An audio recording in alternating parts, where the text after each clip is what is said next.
Company का नाम है हैप्पीएस्ट माइंड टेक्नोलॉजीज लिमिटेड। सो दोस्तों, अगर आज के दिन की बात करें तो हैप्पीएस्ट माइंड टेक्नोलॉजीज पे आपको काफ़ी ज़्यादा फोकस में देखने को मिल रही थी अपने क्वार्टरली रिजल्ट की वजह से।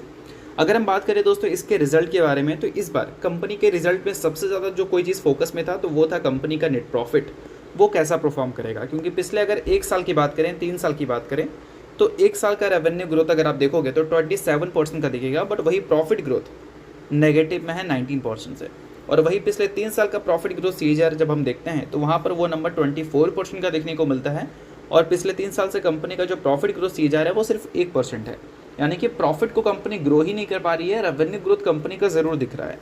और कंपनी का जो कॉमेंट्री भी रह रहा है वो भी हमें रेवेन्यू ग्रोथ से रिलेटेड ही रह रहा है, ना कि प्रॉफिट ग्रोथ से रिलेटेड।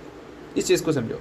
इस वजह से ही कंपनी के जो रिजल्ट थे उसमें कंपनी का जो रेवेन्यू था वो ज़्यादा फोकस में था, सॉरी जो प्रॉफिट था वो ज़्यादा फोकस में था, ना कि कंपनी का रेवेन्यू। अब कंपनी के जो नंबर्स हमें देखने को मिले वो एक्सपेक्टेशंस के हिसाब से कैसे थे, तो चलिए उसकी बात करते हैं।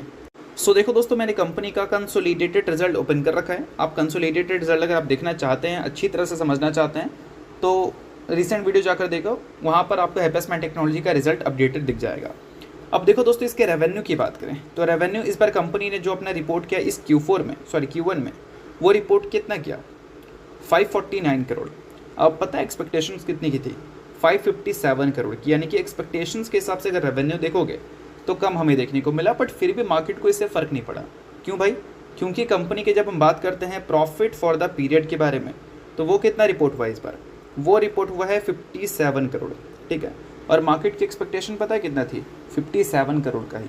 यानी कि बोल सकते हैं कि प्रॉफिट में जो एक्सपेक्टेशन मार्केट ने किया था उस हिसाब से ही नंबर देखने को मिले। इस वजह से कंपनी का जो रेवेन्यू है वो बोल सकते हैं धुल गया, एक्सपेक्टेशन को मिस करने के बावजूद भी। और इन्हीं सारे कारणों की वजह से आज के दिन बोल सकते हैं कि हैप्पीएस्ट माइंड टेक्नोलॉजी में आपको एक अच्छी परफॉर्मेंस देखने को मिल रही थी। बाकी मैं आपको कोई रिकमेंडेशन नहीं दे रहा हूँ, इन सारी चीज़ों के बेसिस पर आप सीख सकते हैं कि मार्केट को जब जो चीज़ की ज़रूरत रहती है, अगर उसी हिसाब से डेटा हमें देखने को मिले तो उस हिसाब से मार्केट फिर उसको चीयर करती है। तो इन सारी चीज़ों को आप समझ सकते हैं। बाकी इसके अलावा अगर हम बात करें अगली कंपनी के बारे में, तो अगली कंपनी का नाम है टूरिज्म फाइनेंस कॉर्पोरेशन।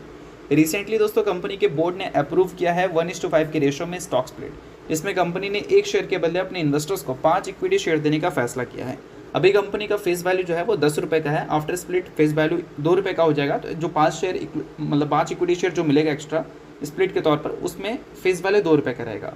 सो अगर आप इस कंपनी के शेयर होल्डर हैं तो बेशक इस न्यूज़ को आप नोट कर सकते हैं, शेयर होल्डर नहीं है इग्नोर भी कर सकते हैं। तो चलिए इसके अलावा बात